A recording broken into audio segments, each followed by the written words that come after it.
Conversas vadias. Ok, vamos lá começar então. Posso começar só com uma notícia? Hoje à 1h, nas notícias, vai estar Luís a comentar a guerra, vai estar Luís Ribeiro e aquele senhor de cabelo aos caracóis que faz relatórios para o Putin e para o Lavrov. Sempre que há um debate entre esses dois, a coisa azeda de uma forma pior do que com humilhados. Mas esse Luís Ribeiro, se é quem eu estou a pensar, também anda sempre aos tiros a toda a gente no Twitter. Mas tu não imaginas o que é. Quem ele é? Ele é jornalista, não é? É. Tu não imaginas ele com o Alexandre Guerreiro.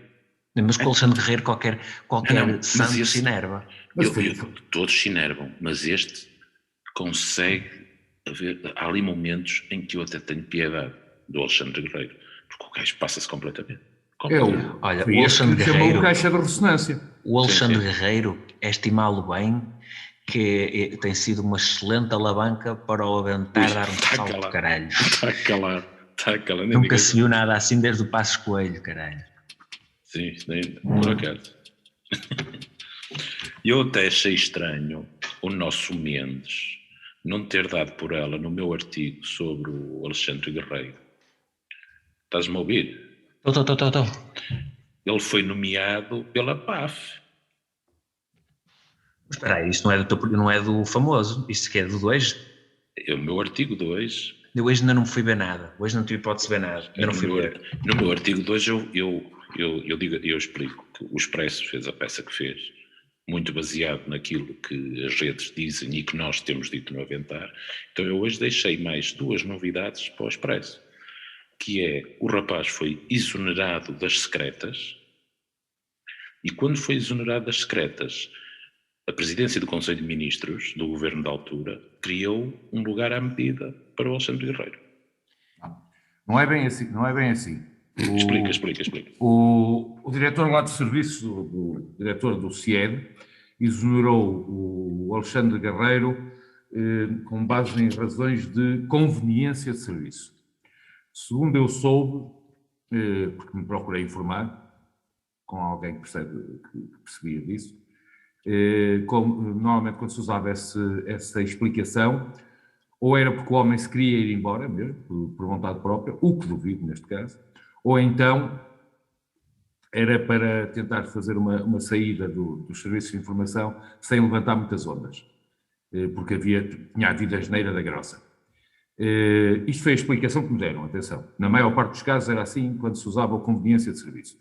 E depois, por causa de um artigo, ou de uma norma legal qualquer, e como ele não tinha sítio para onde ir, foi criado um cargo, foi criado um local para o meter lá, foi na PCM. Mas foi ainda durante o governo de Passos Coelho. O despacho é assinado quer pelo Pedro, quer pela Maria Luís. PCM, Presidência do Conselho de Ministros, para quem não estiver a ouvir. Então foi criado de propósito para a pessoa não ficar... O cargo foi criado de propósito para o colocar. Fernando, mas ainda bem que eu não tinha visto isso, porque eu já tem a ver pensei. Com o combate ao desemprego, não é? Eu volto e meia ligo a televisão e apanho o estafermo. Não podia admitir funcionários públicos. Eu volto e meia ligo a televisão e apanho o estafermo e fico a pensar, ai caralho, apetece-me já escrever, mas depois digo, não, deixa o Fernando malhar no gajo, que o Fernando já está com experiência, deixa-o foder lá o caracóis e... Eu, como já não posso malhar nele no Twitter porque ele me bloqueou, foi ele e a Constança. Ele deixou do futebol e passou para a política, pelo que percebo, não é? Sim. Ele antes, não, ele nunca foi do Sporting, que ele já se assumiu como benfiquista. Ele é benfiquista. Mas só que falava sobre o Sporting e defendia o Bruno Carvalho. Carvalho até à morte. Disse, também tentou ser isento ou passar e andava com o Rui Pedro Brás nesses programas, também andou por lá. Mas há aqui uma coisa acerca desse personagem, há aqui uma coisa que me parece perfeitamente inegável. O homem realmente não é propriamente destituído de alguma inteligência, convenhamos. Não, ele é inteligente, bastante inteligente. Não sei se será bastante inteligente ou não. João, parece-me que é. Deixa-me só, então, só posso fazer aqui um parênteses. Eu tenho muita dificuldade em aceitar, muitas vezes, quando dizem aquela pessoa é muito inteligente, por exemplo, o Putin é muito inteligente, não sei o que é muito inteligente. Porquê? Porque acho que a inteligência está, enfim, abrange muita coisa. Como é que eu ia dizer? Ser inteligente, fazer grandes raciocínios, sem perspectiva humana, sem empatia, sem sensibilidade, sem humanidade, não me parece que seja... Ou melhor, acho que falta um bom bocado na inteligência para ser considerado muito inteligente. Muito inteligente é aquela pessoa que consegue fazer grandes raciocínios, grandes silogismos, mas tem a perspectiva, tem as pessoas em consideração, ou seja, tem uma perspectiva abrangente de tudo. Vamos lá ver, mas voltando ao sujeito. Concordo contigo, Carolina, mas deixa-me só dizer uma coisa. O Putin, sendo desprovido de emoções e de sentimentos, não é... Eu às vezes ouço as pessoas a pintá-lo. O Putin é um louco. Não é louco nenhum. Ele sabe muito bem o que está a fazer, já sabe o que está a fazer há muito tempo. É um gajo desprovido de sentimento e de emoção e é um KGB. É um KGB, mano. Mas já lá vamos. Só voltando... Desculpa lá que eu também gostava de falar sobre isso. Se puder ser, se quiserem. Tens que meter o requerimento à mesa, Carlos. Nós já começamos. Mas está, já. E tudo aquilo que disseste também já está gravado, não te preocupes. Não, mas, Carlos, quando for assim para mudar de tema, tens que apresentar o requerimento à mesa. É só uma questão de ordem de trabalho, só isso. E hoje não é para falar sobre a Ucrânia, não é? Hoje não é para falar nada que tenha a ver com a Ucrânia. O que é que eu ia dizer? Em relação a este personagem, ele pode ser muito inteligente, já tem muitos trabalhos, etc. Mas acho que há aqui uma condição nele que me parece evidentíssima. Ele o que mais procura é chamar a atenção. E descobriu que a melhor forma de chamar a atenção é de ser do contra. Ele escolhe normalmente... Ele quer aparecer. Ele quer aparecer. Exatamente. Ok. Por isso é que ele defendia o Bruno Carvalho quando o Bruno Carvalho estava em queda, por isso é que ele foi dos poucos que veio a dizer que a invasão de Alcochete, em termos legais, Rebelo Pardais ao Ninho, a justificar os acontecimentos de Alcochete. Ou seja, ele escolhe sempre temas que ele esteja do lado oposto do normal para com isso sobressair. Garantir a polémica. Nota-se perfeitamente que ele é adepto daquela... Não há publicidade má. Exatamente. Publicidade é sempre publicidade. Por acaso eu acho que lhe vai sair o tiro pela culatra, porque levantou muita coisa e há aí muita gente à procura de atuações dele com responsabilidade criminal. Eu incluído. Ora, um dos casos que para mim é significativo, ele foi militante do PAN, não sei se ainda é, e enquanto que os militantes do PAN, naquele site que eu pus no meu artigo, têm um papelinho à frente do corpo a dizer pela defesa dos animais, por isto, por aquilo, o dele dizia por umas eleições, mais ou menos isto, por umas eleições livres no PAN. Ou seja, ele já, até nisso já estava do contra dentro do próprio PAN. Achas que há a hipótese dele muitas vezes estar contra ele próprio? Ai, Ninas, se isso lhe der possibilidade de... É impossível não estar. Sim, ele tem ali, ele está a fazer uma coisa. Desde logo, para quem está tão bem informado sobre a Rússia, etc. Não podes dizer Ucrânia, não podes. Exatamente. Só Rússia, exato. Exatamente. Ele pôs 4 ou 5 dias antes de começar a invasão, pôs um post qualquer a gozar, a dizer que... Então, quando é que começa a famosa invasão e tal, que eu tenho horas e tal, não sei o que mais. Sim. E esse foi um tiro que lhe saiu ao lado. Mas saiu ao lado a muito boa gente. Sim, atenção, eu aqui até faço... Eu faço uma meia-culpa neste caso, porque eu fui uma das pessoas que fiz um post no Facebook assim, com um teor muito semelhante, mas porquê? Porque confesso que no início eu era uma das pessoas que não acreditava que a invasão ia acontecer. Ou que fosse para lá dos limites de Donbass, acreditava que eles podiam entrar no Donbass e fazer o que tinham feito na Geórgia, mas que não ia nem para a frente. Mas deixa-me só concluir, Fernando. E quando se começa a dizer, quando começamos a ouvir o Joe Biden, que é um tipo completamente... muito pouco credível, não é? Para dizer o mínimo. Quando ouço o Joe Biden a dizer isto vai ser na quarta-feira, quer dizer, às tantas também tinha hora marcada, e tudo aquilo soou bastante ridículo, ok? Mas depois, pronto, percebemos que afinal a coisa não era assim tão ridícula como parecia. Mas é que tu não és... Repara, ele vende-se como uma pessoa que tem ligações privilegiadas com grandes figuras da Rússia. Claro. Por isso, quando ele disse aquilo, estava a dizê-lo, até no seguimento de um outro post que ele tinha metido, em que tinha estado na tal universidade russa, estava a dizer aquilo como tendo ele informações privilegiadas. Eu julgo que no caso de Joe Biden, o que hoje se pode interpretar, não muito longe da verdade, é que ele tinha razão. Os russos foram adiando para exatamente o descredibilizar um pouco, porque a verdade seja dita. Não foi só para descredibilizar, porque chegaram a um acordo com a China. Não tenho mais pena por causa dos Jogos de Inverno, dos Jogos Olímpicos de Inverno. Aliás, até para não tirar o foco dos Jogos Olímpicos de Inverno. Exatamente. Aliás, exatamente por isso. Foi esse o pedido da China. Já saíram documentos, até acho que foi através do Wikileaks, que provam que esta ofensiva já estava toda perfeitamente agendada no Qual início, a invasão. Não, desculpa, o ministro... Que não aconteceu, sim, não aconteceu, tens razão. Não há ofensiva nenhuma, que não atacaram ninguém. No mundo imaginário da Twilight Zone, isto já estava tudo tratado na primeira metade de janeiro. É obviamente, é altamente provável, quer dizer, tu não fazes deslocar mais de 100 mil tropas sem abastecimento, sem logística, e isso não se planeia, não se planeia em 2 dias. Isso, ainda por cima no inverno. Pronto. Agora, também é verdade que isto deve estar a sair muito mal aos russos e este compasso de espera para entrar deve-se precisamente a que eles não... Essa cadeia logística que é necessária para abastecer um exército não chega lá. Não chega lá e o exército propriamente dito, a linha da frente não avança.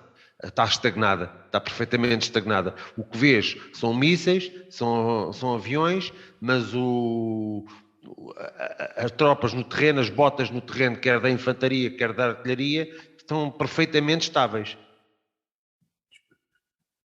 Verdade. A mim até me preocupa, isto é paradoxal, mas a mim preocupa-me um bocado o andamento da situação no terreno, porque esta ideia de que as coisas estão a correr mal à Rússia e de que os ucranianos estão a resistir e tomara que resistam e que ganham, não é isso que está em questão, está a criar uma falsa perspectiva na cabeça das pessoas e pode criar uma coisa mais perversa e mais perigosa ainda, que é a necessidade do Putin mostrar força. E o Putin ainda não mostrou força. O Putin entrou a brincar na Ucrânia.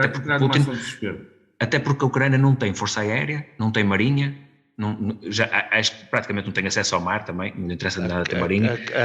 A Ucrânia tem força aérea, é residual, mas tem força aérea. Marinha é que só tinha 3 ou 4 navios. Mas a força aérea também já foi toda dizimada, António. Penso que não. A mim o que me preocupa é, se o Putin se sente... o Putin é um animal, não é? Um animal, com todo respeito dos animais, um animal selvagem que está ali a ficar um bocado entalado. E os animais selvagens, quando estão entalados, atacam. E eu receio um bocado que o Putin entre na ofensiva e queira mostrar que não está para brincadeiras e que 2 para amanhã, porque eles não vão avisar, e entre a esmagar. E aquilo que nós vimos ontem, aquela barbaridade que nós vimos ontem em Mariupol, com o ataque ao hospital pediátrico, é o Putin precisamente a dizer: não se metam comigo, que eu não tenho problemas nenhuns em rebentar com o que quer que seja, incluindo com um sítio onde estão crianças e mulheres grávidas. Mas ele vai continuar com o mesmo problema. Ele consegue o domínio dos céus com bombardeiros a alta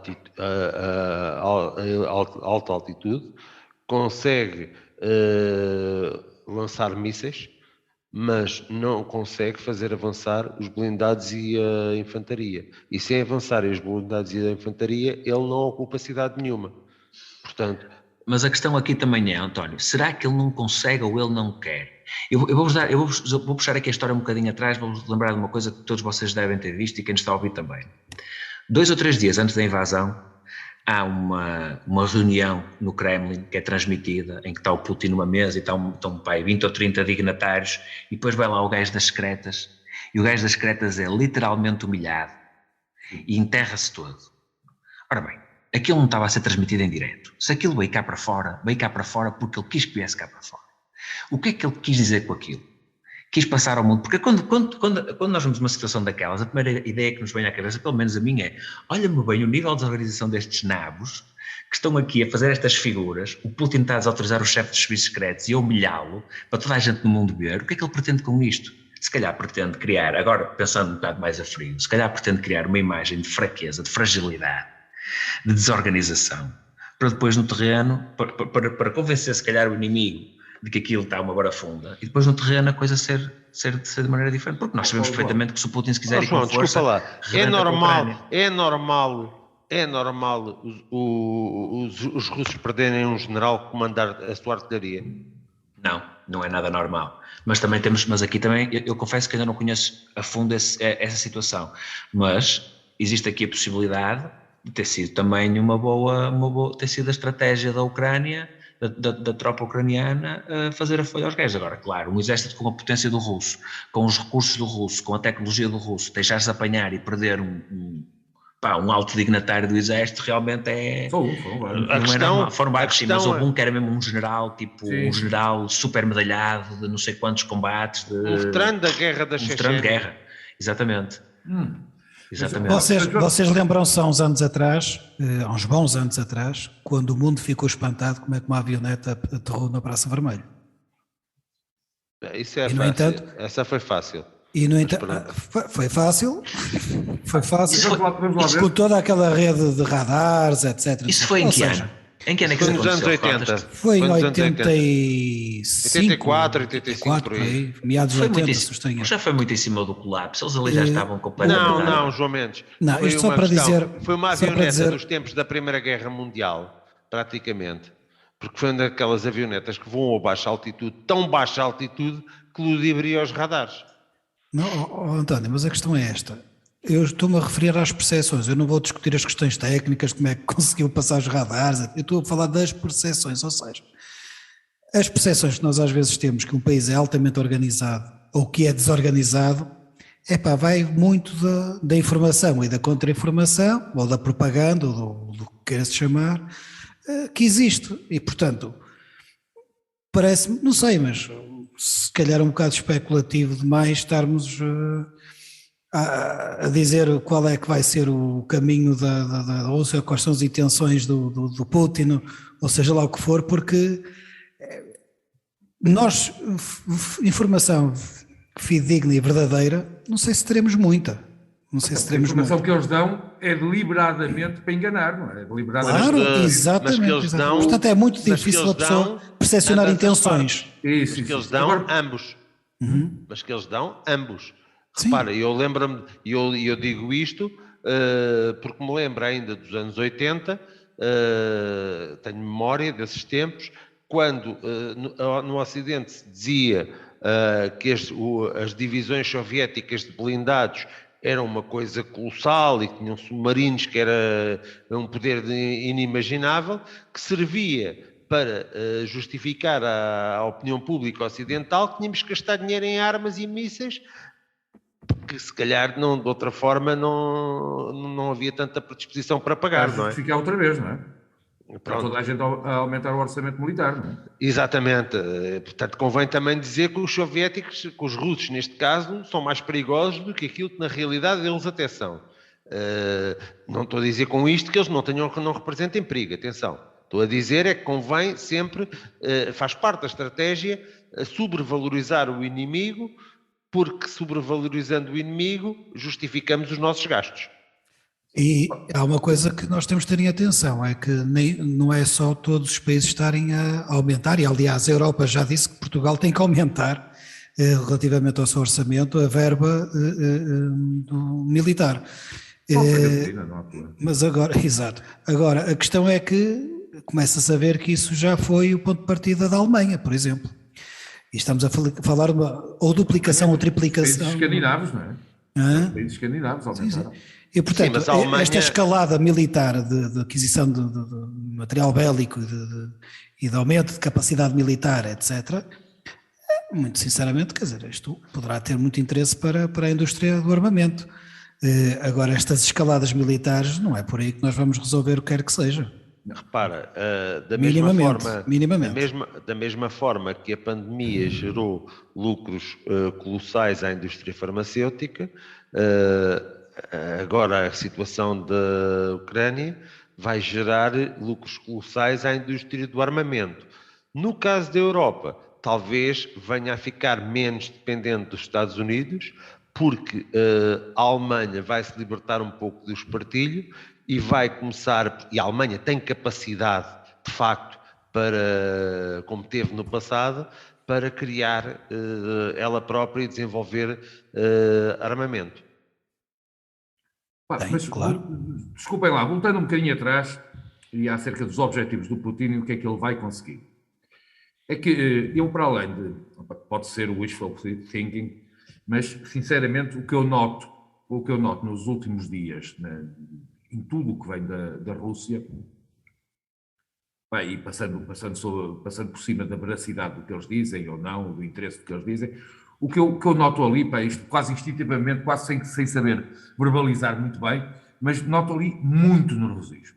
Muito nervosismo. Sinceramente, isto é uma opinião pessoal que eu se calhar não consigo comprovar. Mas porquê? Não sei, mas é o que é o feeling que tu tens.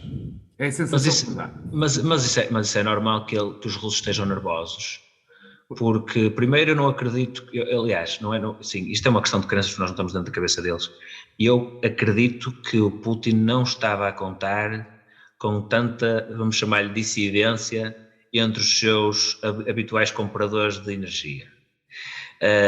Achava, por exemplo, penso eu, que tinha a Alemanha mais na mão do que o que tinha na realidade, e a Alemanha saiu muito furada porque mandou o Nord Stream 2 às ortigas e decidiu investir 2% do PIB, ou 2% do orçamento, agora não sei, no militar. Depois, eu penso que o Putin calculou que as sanções nunca seriam muito mais exigentes do que foram, por exemplo, quando da altura da invasão da Crimeia, não porque não acreditasse que o Ocidente tivesse coragem de avançar com elas, mas porque sabia que o Ocidente tinha muitas perdas e confiou que o Ocidente ia pensar primeiro no seu umbigo.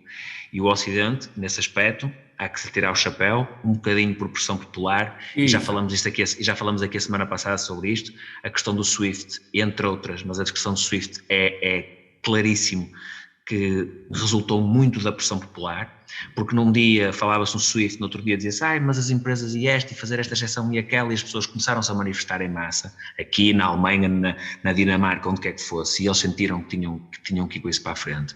E nós vamos sentir essa fatura mais à frente, não vamos sentir agora. E vai ser pesada. E eu penso que o Putin não estava a contar com este nível de determinação.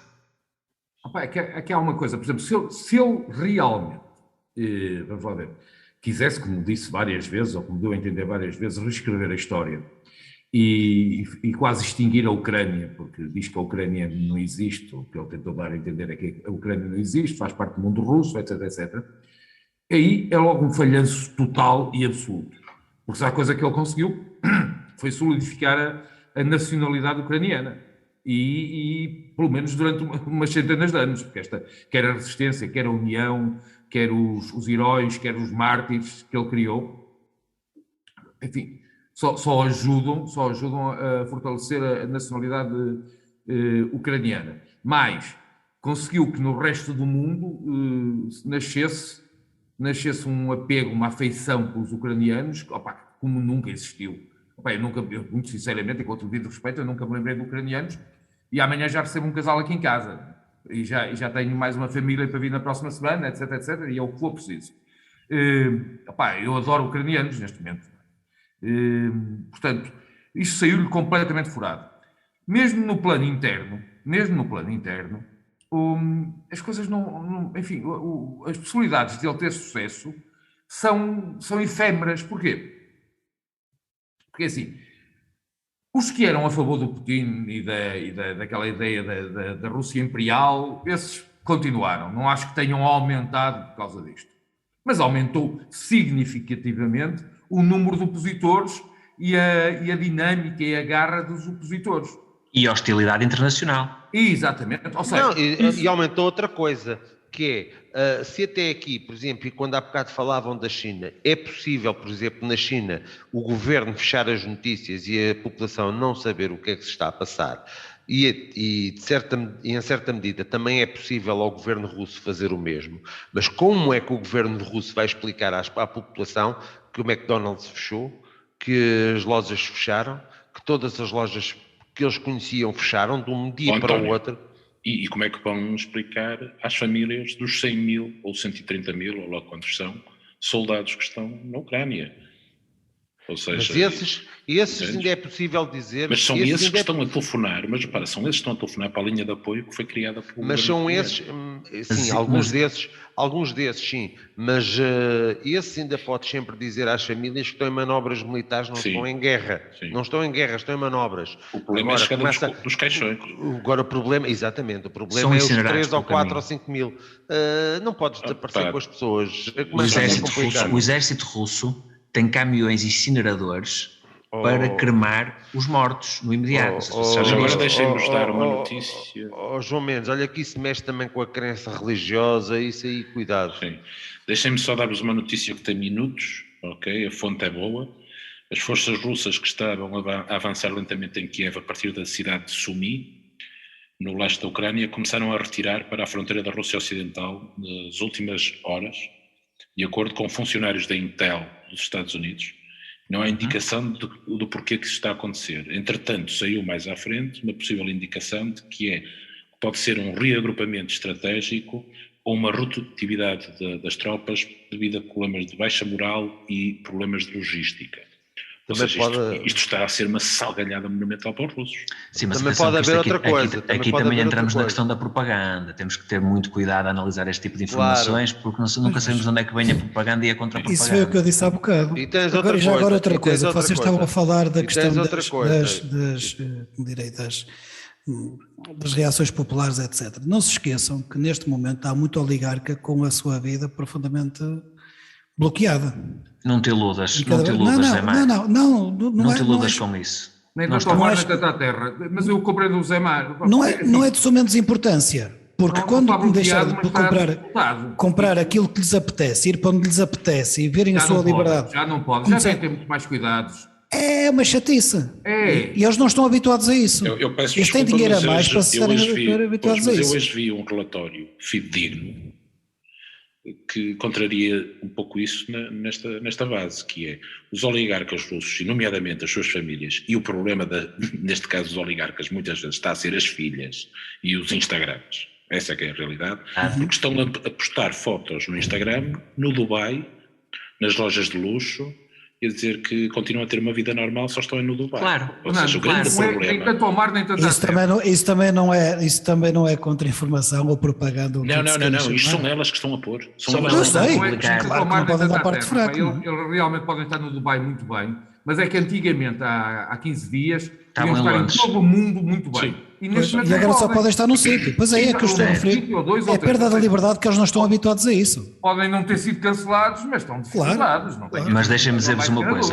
Vocês não acreditem que esta malta, quando isto começou a dar para o torto, o tempo que se demorou a decidir que sanções se iam tomar, quem é que ia ser sancionado, quem é que não ia ser, deu-lhes tempo para tirar os ovos todos dos cestos e meterem cestos novos. Eles podem não vir para a Europa. Todos não, mas uma boa parte. E uma boa parte foi para a criptomoeda. Os que importam.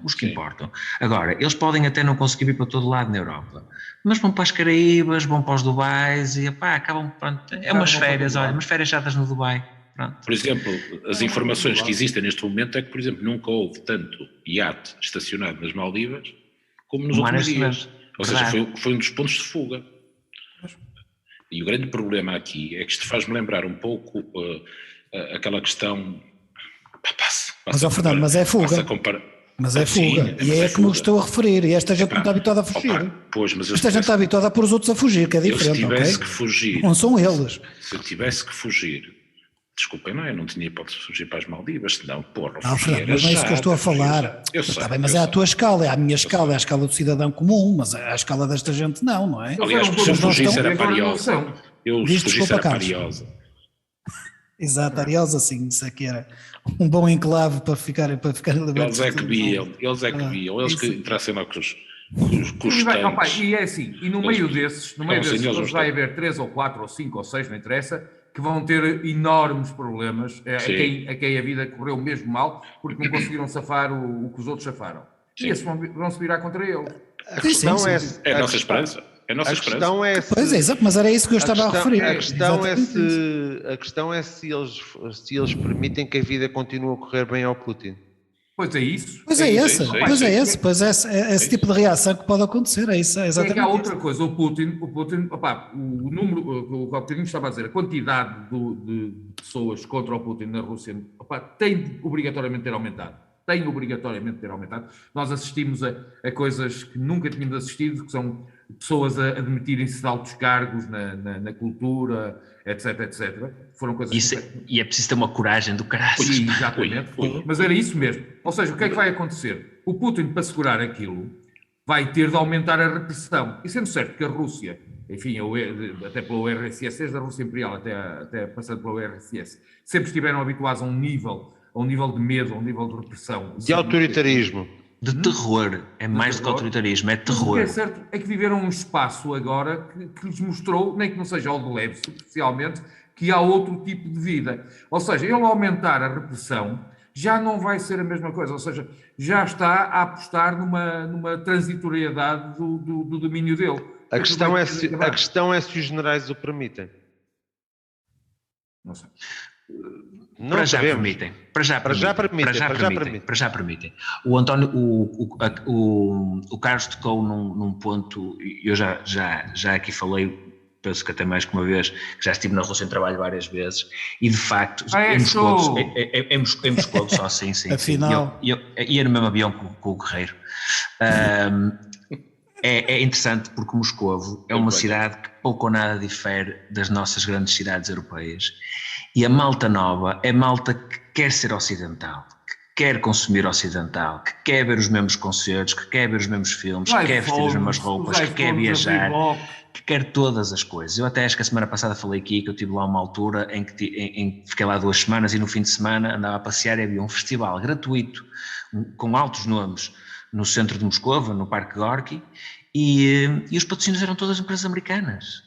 Quer dizer, e esta malta vai sentir isto, não é só McDonald's, é tudo. E reparem uma coisa, eu não sei se vocês ouviram isto, eu não sei se isto vai para a frente ou não, mas hoje de manhã na rádio estava-se a falar da possibilidade de Putin mandar fechar a internet, ou criar uma alternativa de circuito fechado. Ele já o anunciou. Totalmente controlada. Quer dizer, esta juventude e estes segmentos da população mais ocidentalizados, das duas uma, ou submetem-se ao autoritarismo, ou vão-se revoltar. Há dias houve um ucraniano qualquer conhecido, deu uma entrevista acerca da possibilidade de eles se renderem, e a resposta dele foi fantástica, nós não nos podemos render porque é melhor morrer a lutar contra eles do que ser escravo deles, e nós não queremos voltar a ser escravos deles. E eu acho que isto diz tudo, eu acho que as pessoas, e nós temos visto manifestações, e eu quando ouço dizer, fulano X foi à fronteira levar mantimentos à Ucrânia, fantástico, grande pessoa, tomara eu poder fazer o mesmo. Agora, coragem é estares em Moscovo e ires manifestar-te contra o regime, porque em princípio vais levar no focinho, vais preso, e se não morres acidentalmente, estou a fazer aspas com os dedos para quem não está a ver, se não morres acidentalmente nunca lavou-se qualquer. Aquelas pessoas têm coragem. Sabes que o Putin também é do tempo de ter visto ao lado na China Tiananmen. Portanto, ele não vai querer que os protestos internos assumam uma dimensão como assumiram na China nessa altura, que depois tiveram que levar a uma repressão que mesmo a China não permite, nunca mais aconteceu algo do género como Tiananmen. E, no entanto, a China subsiste. Ora, e era esse segundo ponto Essa é que é a questão. E esse é o segundo ponto que eu gostava de introduzir. Ou seja, se me permitem aqui um bocadinho, que é... Só por ser para ti. Muito obrigado. Os russos, tanto os oligarcas como os dirigentes, os generais por aí fora, numa primeira fase estavam convencidos que a eterna divisão da Europa ia funcionar a favor deles, mas a Europa uniu-se como nunca, surpreendentemente, e ainda bem. e a coisa está-se a complicar. Mas eles ali no íntimo ainda estão à espera, até porque há um ou outro sinal, nomeadamente alemão, de que possa haver aqui, por causa da economia, umas cedênciazinhas e tal. Mas vamos acreditar, eu estou com fé de que a Europa se vai manter unida, porque a pressão da opinião pública é de tal forma, então na Alemanha nem se fala, que eu penso que qualquer tipo de iniciativa de dar um passo atrás não vai ser permitida. Por isso, penso que está na altura do segundo passo, principalmente das opiniões públicas, para influenciarem os nossos dirigentes, que é o passo de começarmos a sancionar a China. E sancionar a China, que é muito mais dramático para a nossa economia, é começar a cortar a sério nas importações da China. E para cortar a sério nas importações... um aumento do custo de vida brutal, não é? Pois, mas a inflação sabem que flecha já. Pelo menos não se fazem revoluções sem custos, meus amigos. Sim, isto seria uma revolução sem precedentes. Mas atenção, neste momento seria uma revolução em duas frentes, porque a frente da Rússia não está resolvida, ok? Exatamente. Nós ainda estamos no início de um combate. Um combate político, económico e de reformulação de muita coisa. A China é muito pragmática. A China, se começar a sentir que não é a opinião pública, a China não dá grande valor às opiniões públicas porque a forma como reage com a sua... As vendas e as compras têm mais peso. Exatamente, ou seja, se começar a haver um discurso na Europa, reparem, o discurso neste momento mais assustador para a Rússia é a Europa estar neste momento em Versalhes a discutir como reduzir no mais curto prazo de tempo possível as suas importações. A dependência energética da Rússia. Mas isto vai ter efeitos mesmo depois desta guerra, porque já não vai voltar para trás. Ok? Por isso, é a altura de introduzirmos no discurso que é necessário começar a obrigar as empresas europeias e ocidentais, vamos dizer assim, que produzem na China, ou passam a produzir novamente na Europa e no mundo ocidental, ou por simplesmente vai haver um boicote da nossa parte enquanto consumidores. Ou seja, eu estou perfeitamente mas tu tens um problema aí, Fernando. Sim. Tens um problema aí.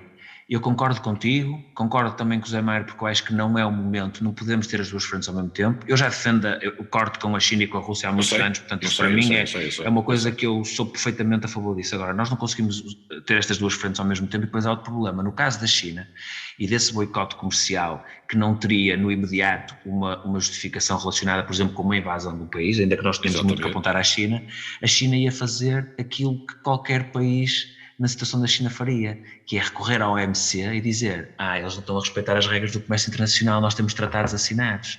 Como é que é? Isto é complexo. É complexo porque, de facto, quando nós abrimos... Eu penso que o maior erro que as sociedades ocidentais cometeram nos últimos anos foi permitir a entrada da China na OMC.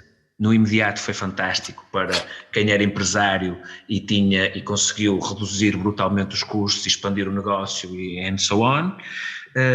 No longo prazo é um terror, porque as democracias, quando estão a competir no mercado livre contra uma ditadura, estão sempre em desvantagem, porque as democracias têm que cumprir regras, a ditadura não tem que cumprir regras nenhumas, faz o que lhe apetece. Estás a esquecer de um pormenor. A entrada da China na OMC foi benéfica para a Europa, ou pelo menos para alguns países da Europa. No curto prazo. E no longo prazo. Para a Alemanha, para a França, foi vantajosa. Talvez não tenha sido para Portugal, isso é outra questão. Mas para a Alemanha... Mesmo para a Alemanha e para a França, depois houve muita gente a perder emprego, António. Mas também, agora, claro, a capacidade de uma França ou de uma Alemanha de reagir é maior. E quantos carros e aviões também se venderam para lá? Sim, eu sei, mas olha uma coisa. Os carros e os aviões iam-se vender na mesma. Será? A forma como a China entrou na OMC foi baixar literalmente as calças aos gajos. E que a China já não está tão barata assim. Pois não, mas não, a China tem tudo. Tu, se quiseres ir produzir à China, e eu falo da experiência no setor têxtil, tu se quiseres ir à China produzir o melhor produto da Gucci, consegues produzir. Se quiseres produzir o produto mais rasca da Primark, também consegues produzir. Eles têm segmentos para tudo o que tu quiseres, pelo preço certo em euros, ou ienes, ou renminbis, ou lá como é que se chama. A questão é que nós agora estamos num tal nível... Reparem-se, a dependência que nós temos em relação à Rússia não é nem um quarto da dependência que nós temos em relação à China, apesar da energia. Se nós neste momento quiséssemos entrar num confronto direto com a China, nós íamos ter um problema mais do que a questão da energia, porque, por exemplo, no caso da energia com a Rússia, nós conseguimos ir buscá-la a outro sítio. A mão de obra e a produção da qual dependem milhares de empresas europeias e americanas, tu não a consegues de um dia para o outro alterar. O exemplo muito bom, e falando do que eu conheço, que é o têxtil, nós tínhamos uma capacidade produtiva em Portugal instalada que morreu, desapareceu, desmantelou-se. Existem agora uns edifícios fantasmas nas cidades, aqui na minha zona, no Val do Ave, existem muitos. Como é que nós fazemos? Como é que nós vamos suprir as necessidades destes setores de um dia para o outro? Nós temos que ter um plano.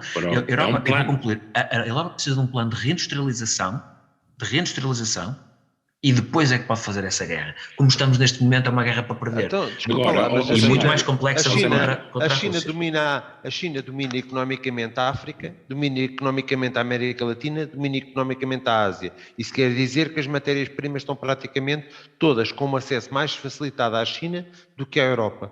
Queres entrar em guerra comercial com a China? António, mas se tu produzires, mas não tiveres clientes, ou seja, não tiveres consumidores, não te vale nada. E o boicote tem de ser no consumo. O boicote tem que ser no consumo. E esse controle que tu falas sobre a África e sobre a América Latina e outros pontos, inclusive aqui na Europa, os chineses já controlam grande parte dos portos mais importantes da Europa. Agora, isso é uma questão do momento. Nada te garante que daqui por 10 ou 15 anos os governos todos da África mudam e já não querem ter acordos com os chineses. A Venezuela tem um acordo com a China, mas olha como num instante virou. Olha, não queres melhor? A Venezuela vai fazer negócio, vai vender petróleo aos Estados Unidos. Isto era impensável há uma semana. Tu próprio em Portugal tens a energia nas mãos dos chineses. Vocês reparem que a dita exposição que a Europa tem à Rússia, nós temos vindo a falar da questão energética, porque realmente é aquela que é primordial e que está na primeira linha em termos de debate público, mas temos outras que também são interessantes de abordar. Uma delas é a questão dos cereais, porque era tempo da Europa e nós Portugal, começarmos a recuperar exatamente essa capacidade produtiva. Começar a recuperar a produção de cereais que nós fomos paulatinamente abandonando. Não, que em larga medida a União Europeia nos obrigou a abandonar. Em larga medida a União Europeia... Não, isto é no quadro europeu, claro, isto não foi uma iniciativa do Juro-te que não é por mal, mas isso nós sabemos, como fez o mesmo com a pesca, mas isso já é passado.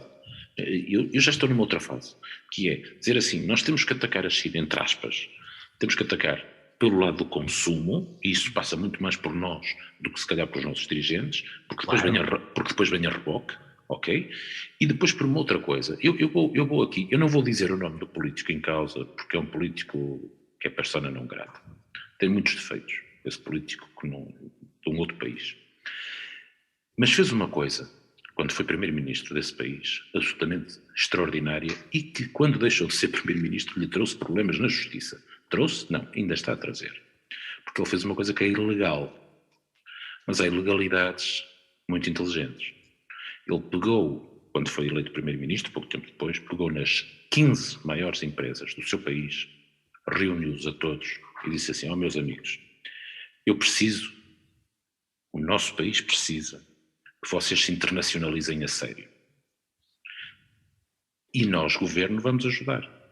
Vamos ajudar criando aqui umas leis muito manhosas de isenção de impostos naquilo que é o investimento fora do nosso país, por aí fora. O Silvio fez isso? Diz? O Silvio fez isso? Mas antes do Silvio, eu vou dizer o nome. Aznar. Aznar juntou as 15 maiores empresas espanholas e fez isso. E a verdade é que de repente Espanha tornou-se uma potência em termos económicos, ele perde e bem as eleições por outros motivos, perde e bem, mas a verdade, e teve problemas depois com isso, até porque a Europa não lhe perdoou, o que ele fez por exemplo, com a Repsol, o que ele fez com a Cepsa, o que ele fez, isto na área dos petróleos, mas depois com a eletricidade, que agora não me lembro o nome, a grande empresa elétrica espanhola, que até foram em parceria connosco para o Brasil. A mesma coisa nas telecomunicações, que também foram em parceria, por exemplo, connosco para o Brasil, nas pescas. Ou seja, isto chegou-se a um ponto em que provavelmente os nossos dirigentes têm que fazer isto, porque é óbvio que nós não podemos ter uma confrontação direta com a China neste momento, porque vamos perdê-la. Vamos perder. Posso só voltar um bocadinho atrás, que eu há bocadinho tentei dizer, vamos lá ver, esta coisa da Ucrânia Cuidado, Carlos. mudou várias perspectivas e mudou durante muito tempo. Uma delas, olha, por exemplo, em relação às Forças Armadas, nós, que eu, pelo menos era a minha sensação, que as pessoas achavam que as Forças Armadas era uma coisa em declínio, ou seja, o futuro era não haver Forças Armadas, e de repente... Quase defendi isso. Mas é voltar atrás. Exatamente. Isso é a primeira coisa. Mas da segunda acho que isto vai mudar muito mais o mundo do que mudou, por exemplo, a pandemia, mas muito mais, porque acho que houve aqui um acrescento de consciência popular. E, por exemplo, antes da China, quando isto terminar a situação da Ucrânia, se terminar e como terminar, enfim, mas a seguir a perspectiva, por exemplo, sobre a Palestina, sobre o Iémen, sobre o Tibete, sobre o Diabo 4, vai ser diferente. E houve outra coisa que esta situação teve, que é a capacidade que nós tivemos de empurrar os nossos dirigentes. Foram os movimentos populares, foi a reação popular que obrigou os executivos a agirem para lá da linha que tinham definido. E provavelmente vai voltar a acontecer. E a capacidade, por exemplo, que tivemos neste momento, se vocês encontrarem, vão comprar alguma coisa, veem lá que é feito na Rússia, provavelmente não compram, não é? Não sei se isso não acontecerá com os produtos da China. Vai haver uma consciencialização muito maior dos problemas que afetem direitos humanos. Isso não tenho a mais pequena dúvida. E em larga medida, isto é um subproduto das redes sociais. O que se passa com o João? Sem as redes sociais, isto não seria possível. João, desculpa lá, mas tu parece que estás num aquário, pá. Não se percebeu bem o que disseste.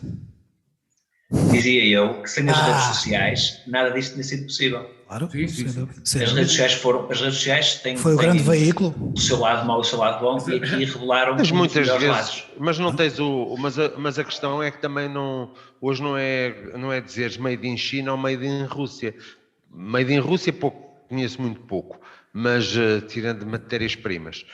Made in China, não te esqueças que há muitos componentes que vêm instalados. Por exemplo, quando compras um iPhone... António, foi uma forma, eu compreendo o que estás a dizer, o que eu disse obviamente não está correto, mas foi uma forma de tentar explicar. Porque é fácil dizer, não compro o Huawei, por exemplo, mas quando compro iPhone, uma parte dele é chinês. Mas foi uma forma de tentar exprimir uma ideia. Depois as redes sociais começam a dizer, não comprem disto porque está aqui escrito, feito na China. Isto vai lá. E depois tens outra questão, é que até que ponto é que queres, por exemplo, estás disposto a pagar, e toda a gente pode pagar, por exemplo, quero continuar a manter um iPhone e estou disposto a pagar 1000 euros, mas não quero pagar por 1500. Estou a dar um exemplo grosseiro, mas António, vocês estão a falar, por exemplo, de coisas como iPhone, mas para o grosso da coluna... Outra coisa. Mas para o grosso da coluna... t-shirt, atenção. Sim, para o grosso da coluna, principalmente países como, por exemplo, Portugal, em que o poder de compra é aquilo que é. Dizer depois às pessoas, não vão à loja dos chineses. É assim, há orçamentos familiares em que as pessoas, se não comprarem determinados bens a determinado preço, independentemente da sua qualidade, se for a ligar à origem, das duas uma, tem que viver sem eles, e muitas vezes não estamos a falar de coisas simples, estamos a falar do balde da esfragona, por exemplo, ok? Portanto, que isso são produtos que... Eu compreendo o que estás a dizer, mas se eu há um mês te dissesse, nós não vamos deixar de consumir gás vamos pagar mais caro porque vamos deixar de consumir petróleo russo, gás russo, não vai haver trigo ucraniano, portanto vamos ter de pagar tudo mais. Tu dizias, não, os dirigentes não vão deixar fazer isso, etc. Isto tem dinâmicas próprias, e aqui o mais importante para mim é a consciencialização das pessoas. É como eu digo, eu acho que isto mudou muitas pessoas, até porque quem, por exemplo, como eu, que está ativo nas redes sociais em defesa da Ucrânia e deliberadamente contra a Rússia, não contra o Putin, mesmo nós que argumentamos quando nos vem com a questão da Palestina e do Iémen e do Cabo Delgado, etc, que eu também já lutei por isso, da Síria, mas fica-nos ali o peso na consciência, e as pessoas têm esse peso na consciência.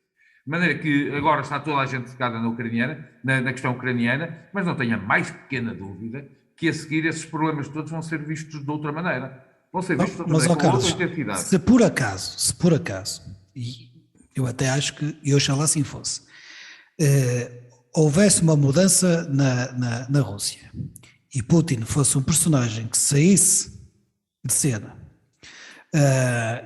por isso é que eu tenho sempre receios sobre entrar em caminhos de personificação do mal. Este é que é o mal, este indivíduo é que é o diabo, e portanto, porquê? Porque se de um momento para o outro, não é de um momento para o outro, estas coisas não acontecem de um momento para o outro, mas se acontecer de haver uma alteração dos personagens em cena e de um momento para o outro um Putin é afastado, imaginemos porque os oligarcas já começam a achar que está a dar mais prejuízo do que lucro, o que for, não importa.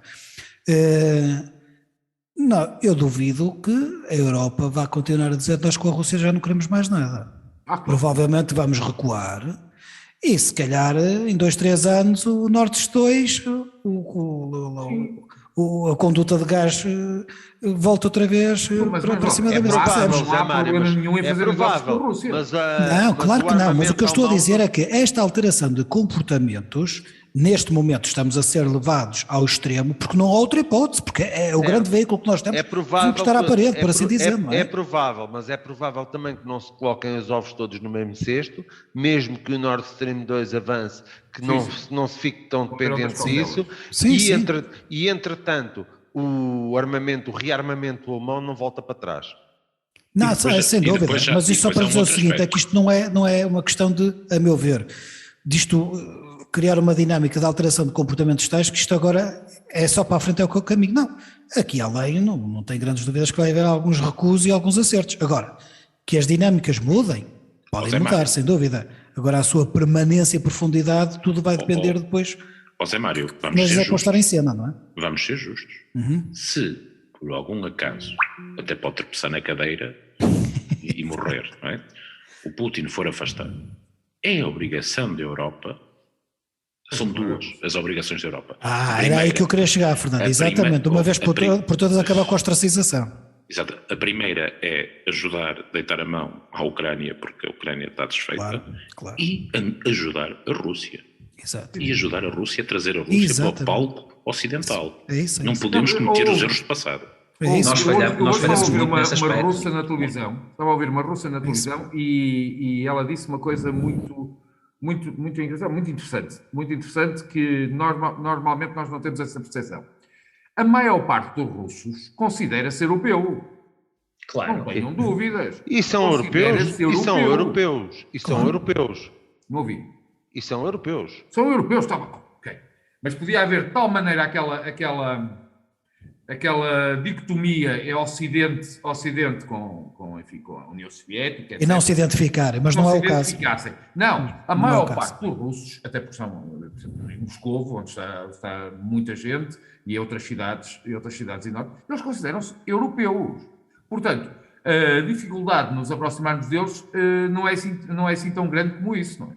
Portanto, claro. Agora, tem é de mudar o paradigma de governo lá. Sendo certo que eu recordo a frase desse enorme filósofo português, que foi o Pimenta Machado, o presidente de Vitória de Guimarães, que disse uma vez, o que hoje é verdade, amanhã é mentira. É mentira. Portanto, em qualquer momento estamos a discutir algo que achamos que é perene e eterno e no dia seguinte já não está. Sim, sem dúvida. Eu tenho muita esperança que esta situação da Ucrânia seja um enorme tiro no pé, não é só no pé, na cabeça mesmo, do Putin em relação à forma como a Rússia é governada. Vamos lá ver se esta situação da Ucrânia não trará consequências para a própria integridade da Federação Russa. Certeza. Estou a pensar na Chechênia, estou a pensar na... O risco é muito grande. A Rússia tem 100 línguas diferentes, pá. Não façam confusão. E não nos esqueçamos dos territórios russos junto à China, que a China reclama como dele. Como dela. A unidade da Rússia, a unidade desde a Rússia Imperial, vamos lá ver, mesmo a União Soviética, mesmo a questão da unidade da União Soviética, é construída sobre um princípio filosófico e histórico que pouco tem a ver com o comunismo, não é? Que é a vertente religiosa. O que une fundamentalmente a União Soviética é aquele ideal dos defensores na terra, que foram colocados por Deus na terra, para defender a religião ortodoxa. Isso pode não ser assumido, enfim, formalmente, mas está ali no residual das pessoas. Não tenho a mais pequena dúvida. E é assim, aquele país é uma manta de retalhos, tirando grande parte da Rússia mesmo, mas a partir daí é uma manta de retalhos. E aquilo a cair, cai que nem um baralho de cartas, ou que nem um dominó, não é? Todavia, nós nesse aspecto, nós europeus, ocidentais, falhamos no pós-queda da União Soviética, na capacidade de os integrar no nosso espaço, de os trazer para a nossa beira. E a hostilização nunca terminou verdadeiramente. Por outro lado, tu dizias há pouco, Carlos, e bem, a Rússia tem 100 idiomas, tem uma série de etnias e uma série de diferenças culturais e afins que, por isso é que sempre sim, acho que a Rússia nunca foi governada de outra forma que não fosse pelo autoritarismo, seja agora, seja no tempo da União Soviética, seja no tempo dos czares, seja em tudo o que esteve antes disso. E claro, é muito complicado conseguir controlar um país tão grande e tão diverso. De toda forma, para além dos desafios que nós temos relativamente à questão energética e dos cereais, temos também realmente um desafio do próprio projeto europeu de se repensar, porque já começa a ser tempo, e até mesmo porque se nós queremos ter depois esse espaço de abertura para, num cenário de mudança na Rússia, haver lugar para a Rússia, isto vai importar acertos comerciais, acertos económicos absolutamente incríveis, não vai ser um processo e militares, vai ser um grande desafio, Tens toda a razão nisso, mas também estás a falar disso num momento em que pela primeira vez a União Europeia mostrou alguns indícios de ser realmente uma União. Sim, eu nunca tinha visto a União Europeia reagir tão em bloco a qualquer situação como reagiu desta maneira. Sim, de acordo. Portanto, se realmente tem razão, mas isso já se sabe há muito tempo que o projeto europeu, aliás, que também vive a sua unidade, também depende muito de algum autoritarismo disfarçado.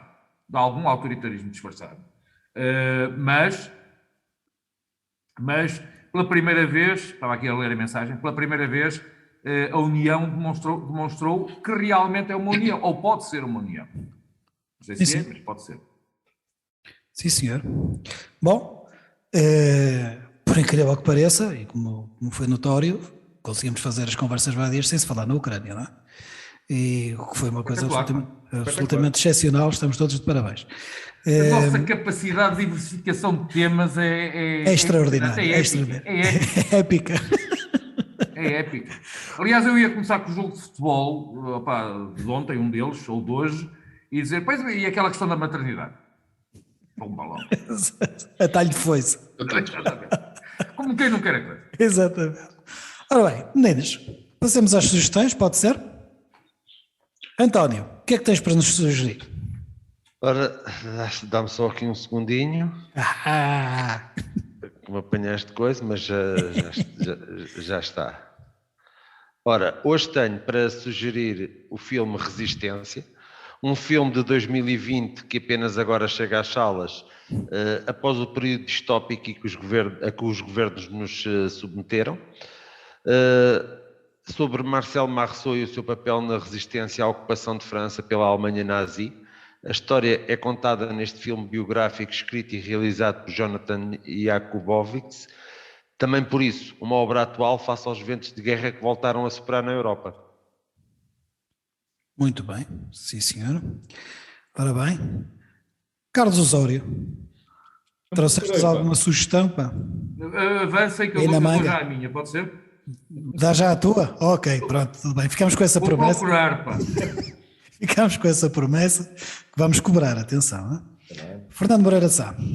Eu ia trazer como sugestão um filme extraordinário, a preto e branco, por sinal, que está nos cinemas neste momento, que é o Belfast, e que penso eu que até é candidato ao Oscar, mas não é essa a sugestão que eu queria fazer, porque eu não queria fazer uma sugestão, queria-nos fazer um agradecimento aos leitores do Aventar, porque nos estão a proporcionar, de há umas semanas para cá, ter audiências praticamente ou quase ao nível dos bons tempos da blogosfera em Portugal, o que é sinal de que voltou um pouco a despertar o prazer a muita gente, provavelmente, de ler os blogs e de se informar também através dos blogs, com esta particularidade de o Aventar conseguir ter sobre estes temas, nomeadamente o próprio tema da Ucrânia, disparidades fantásticas de ideias e de opiniões, e por isso, mais do que uma sugestão, eu quero fazer um agradecimento aos nossos leitores. Muito bem. E fica o Belfast para próximas conversas vadias. Exatamente, fica já apontado. João Mendes? Ora, eu esta semana quero propor um curto artigo que saiu no Expresso, que não está assinado porque é baseado numa reportagem maior da BBC. O título deste artigo é: A minha cidade está a ser bombardeada, mas a minha mãe na Rússia não acredita em mim. Isto é uma habitante da Ucrânia que está a ser citada, e que é uma peça que remete depois então para essa outra peça da BBC sobre a forma como, sobre no fundo a guerra de propaganda que existe paralelamente à invasão militar da Ucrânia, e a forma como, neste caso, o governo russo está a vender factos alternativos à sua população, fazendo passar uma ideia de que não há invasão nenhuma. Aliás, até hoje tivemos o senhor Lavrov a dizer que não tinha atacado a Rússia, e acho que isto também já diz tudo, mas tem muito a ver com esta questão da forma como a propaganda é servida às pessoas e a eficácia que a propaganda tem, principalmente em sociedades fechadas e ditatoriais, como é o caso da Rússia. Portanto, o link ficará depois disponível na partilha destas conversas vadias, e esta é a minha sugestão. Muito bem. E usando as palavras do próprio Carlos Osório, podes nos dar a tua agora? Não consegui lembrar de nada. Posso sugerir uma angariação de fundos em que eu dou o meu NIB, mas me parece curial. Eu prometo que na próxima vez eu trago duas. Muito bem. Fica a promessa feita. A minha sugestão chama-se Hora de Ponta. É promovida pela Fonoteca Municipal do Porto. É a nova atividade semanal da Fonoteca Municipal do Porto, onde todas as quartas-feiras, entre as 18 e as 19, se escutam em conjunto discos com uma coerência temática. No próximo dia 16 vai ser, a temática é o beat. 23 de março, bandas sonoras originais portuguesas, e 30 de março, jazz fusão. Portanto, quem quiser aparecer, a entrada é livre. A Fonoteca Municipal do Porto fica na Rua Pinto Bessa, 122, Armazém 12, no Porto. E pronto, e é cultura gratuita, o que é excelente. Meus meninos, estamos por hoje terminados, e já sabem, a quem nos está a ver, a quem nos está a ouvir, aliás, muito obrigado e até à próxima, se não for antes. Até à próxima. Até à próxima. Adiós. Slava Ucrânia.